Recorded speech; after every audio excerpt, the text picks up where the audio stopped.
For Reverend Butler, he was the voice behind one of the toughest moments here in Riverside when it comes to the events of the murder of Taisha Miller, right? So people came together, the community got involved, and the issues of police brutality came at the forefront. For me, it was one of the most memorable interviews, but at the end, he had a powerful story, and he really wanted to make sure that the story of Taisha Miller was still alive and impacting the community.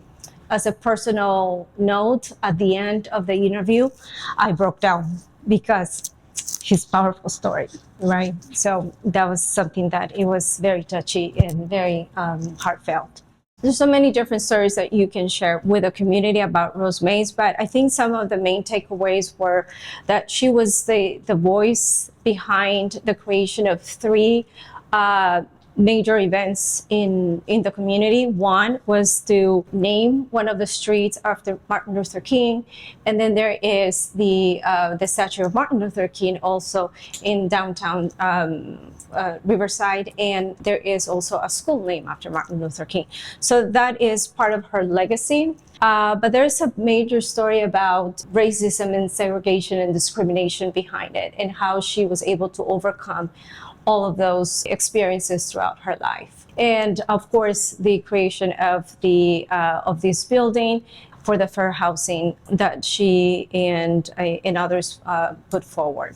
I'm going to be talking about Justice Richard T. Fields. He was the first Black judge in Riverside County. And what I love about Justice Fields is that his optimism is absolutely contagious. He always talks about a lot of his life experiences being happenstance. Like, he talks about not really thinking about college, working at Del Taco, flipping burgers, and then all of a sudden someone comes and they're like, hey, there's a school counselor that's down. Do you want to come and see him? And so he ends up going there and realizing, hey, I want to help people. That's what he has always said throughout his life, is that he wanted to help folks. And so he ends up doing social work and then ends up going to law school, and all of these things sort of happen. And that sort of atmosphere of like wanting to help people, wanting to do the better thing for the community really just permeates his whole interview. And so that's the sort of work that he does, and he also loves to give back to community. I'm going to speak to you about Deborah Wong. Deborah Wong recently retired just this spring as a professor of musicology at the UC Riverside. And what she studies is how music and culture operate to lift up groups of people. Here in Riverside and in the IE, how we may know Deborah is from her role during the protests over the murder of Taisha Miller. She led the formation of a citizens committee to monitor the behavior of the police. And her comment was, I was so shocked.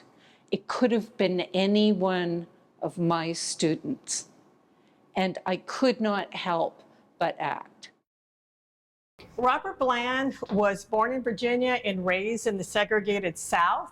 He was one of the first Black people to integrate the University of Virginia in the School of Engineering. After he graduated with his degree in engineering, came out to Southern California, he's recognizing that the schools in the Black neighborhoods and Latino neighborhoods were not getting the same test scores as the schools in the other neighborhoods. So he went to the school districts and he said, you know, what are we going to do about this? How are we going to raise this?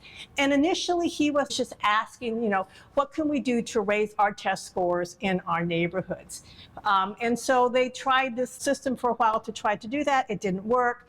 And so that's when they said, you know what, we need to integrate these schools. We need to do something that guarantees that the children of color get the same level of education as the other children in the school district. This was 1965.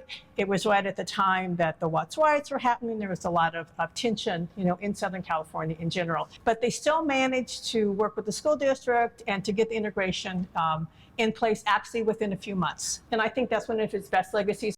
It's been a really pleasure working with Pete Benavides, who is our next homegrown hero. One of the things that he says is he doesn't consider himself to be blind. He sees that terminology as being negative, and so he prefers the term low or no vision. And so Pete Benavides was born with a progressive eye disease that slowly robbed him of his vision. Once he got a job and was a caretaker for another individual who was a quadriplegic, he sort of looked at himself and was like, what am I crying about? Here's this person that leads their life with joy and happiness. I can do the same thing. And so that's where he really took on this role and really sought to see that joy within himself, but then wanting it to share it with others. And so he started with some colleagues, blindness support services. And at the time, it was really the only place in Riverside that was doing that work of providing resources to folks who have low or no vision. And it really just grew from there. So the story of Phyllis Clark is a very powerful story, who started her advocacy work through her kitchen table. And she talks about that, how this idea of trying to educate and empower communities of color about their health was so important. And she started studying more about the statistics behind how a lot of Black families, people were dying of curable diseases. So she raised $30,000 just to fund the very first conference centered on educating folks about health. From that program, so many other programs were developed. Elvis Onorzo was born in Mexico to deaf parents. His parents were very active in the deaf community in Mexico, and so he learned to sign in Spanish in Mexico.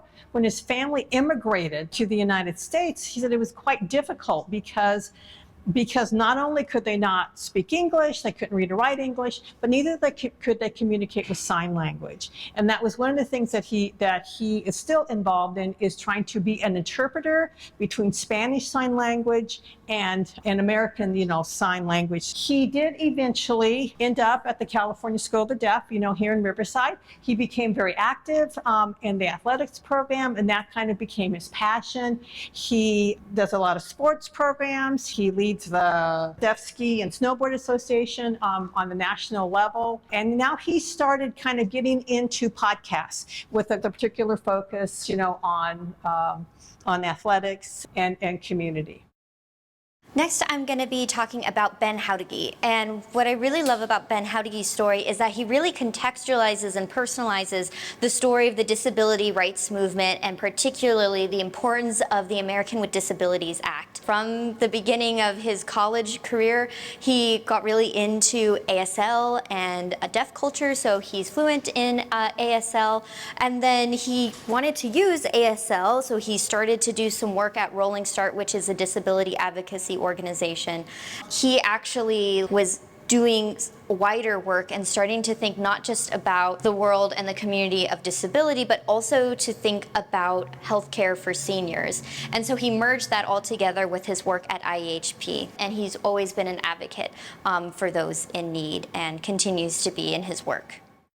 Vivian is a pretty amazing person. She lost her vision to retinitis pigmentosa. She discovered that she had some other health issues, and her doctor advised her to start exercising, swimming in particular. And that opened up an entire world for Vivian. And she became a competitive distance swimmer. And during that time, she realized that a lot of children from disadvantaged neighborhoods never have an opportunity to learn to swim. So she started her own foundation, and she runs a adult through young child annual Learn to Swim program.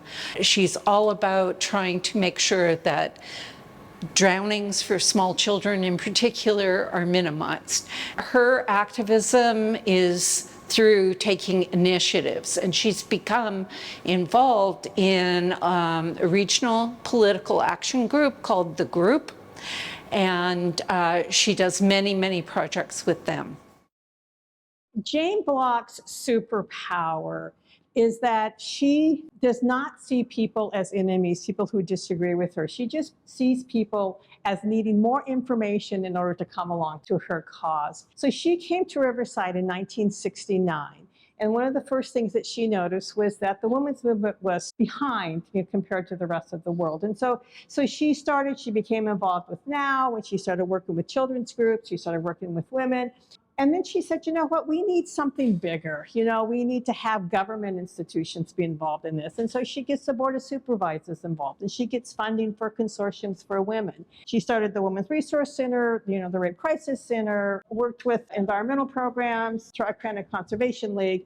And so I think that's the thing to remember about her, is that she just constantly is able to find people to help promote her programs. She actually didn't do them herself as much as she was able to get other people to believe in her causes and help do them for her.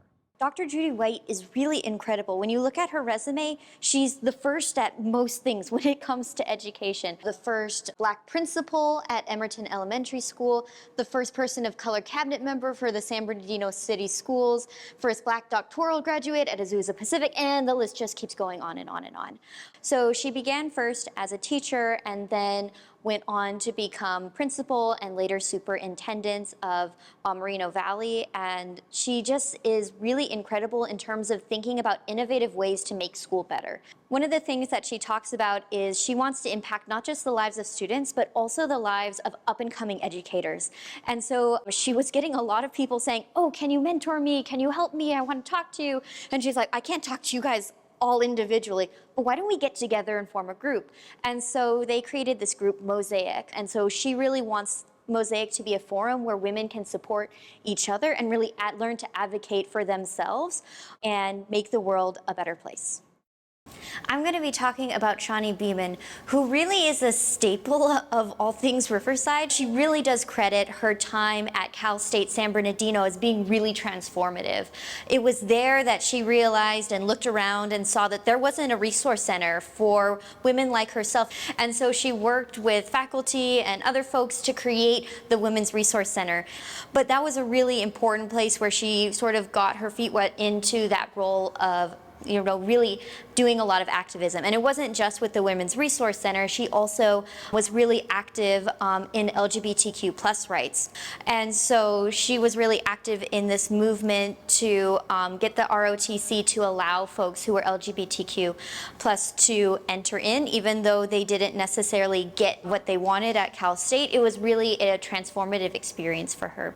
She's been continually active in the group, as well as many other organizations, and really focuses on how she can make Riverside better and works with folks from all different walks of life to actually get that work done. And she's actually a board member here at the Civil Rights Institute.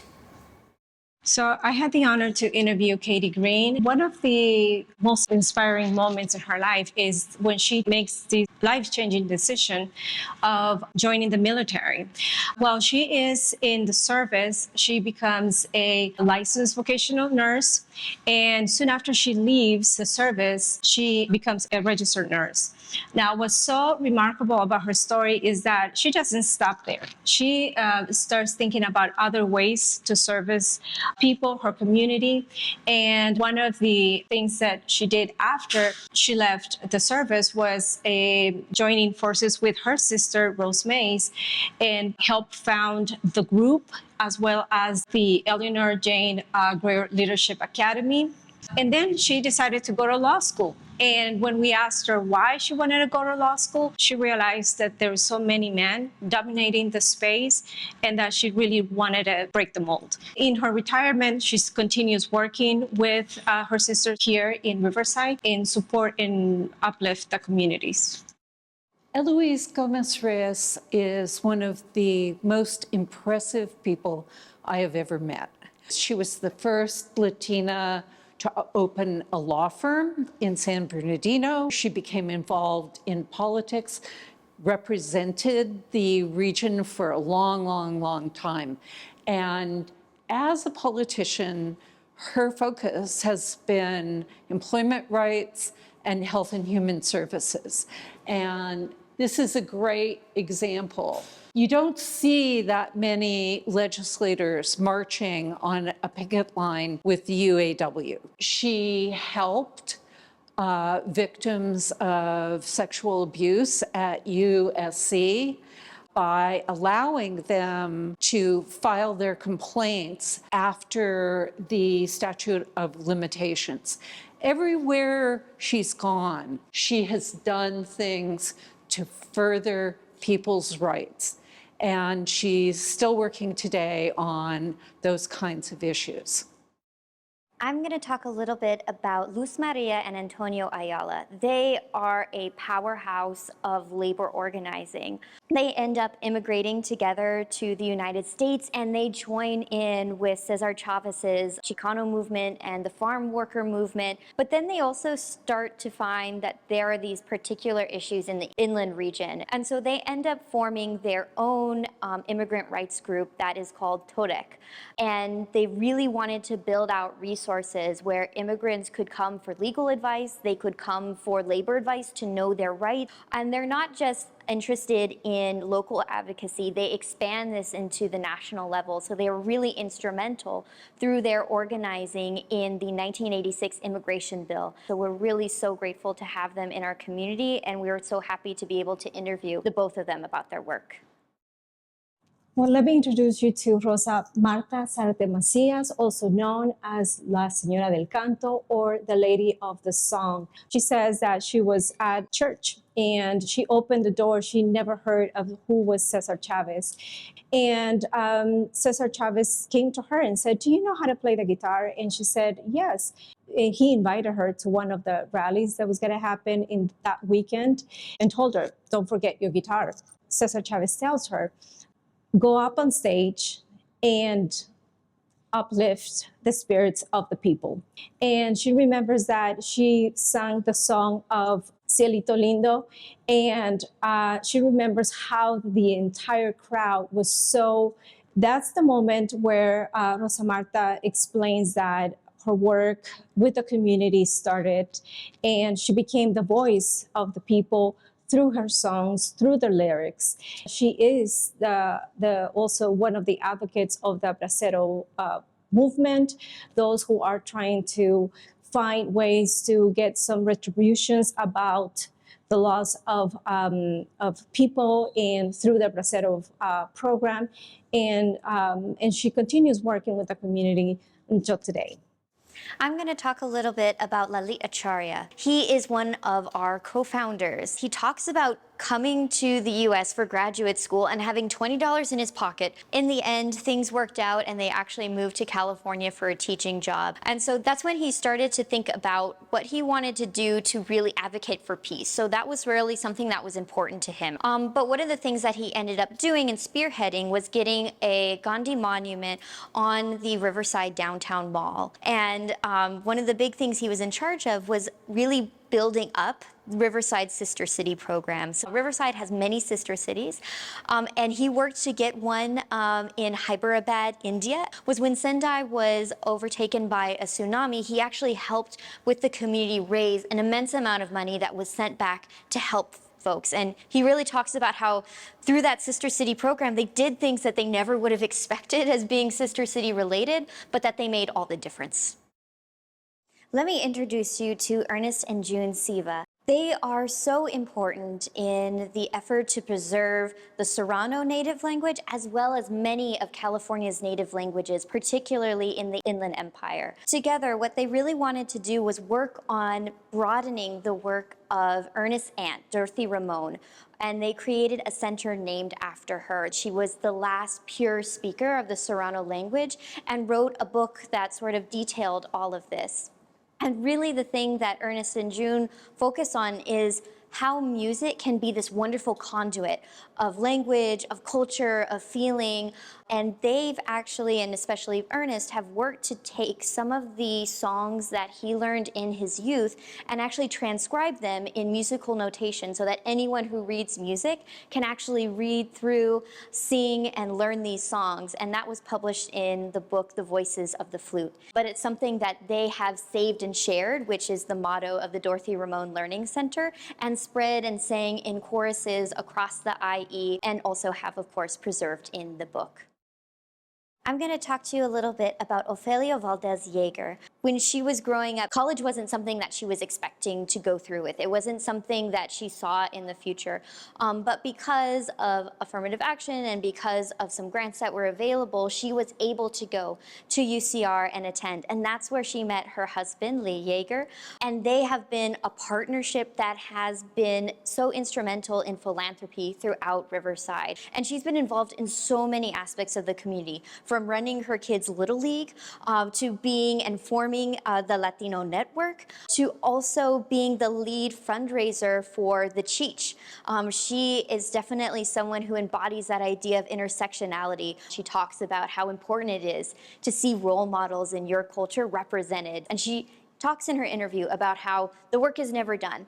There's always something else you can do, and it's up to all of us to make our community a better place. Connie Comfer is a staple in Riverside. She has been around for many years. And one of the things that really struck me about her is that she said that trying to stay in the closet was just exhausting. So she decided that it was just better just to come out and just to be herself.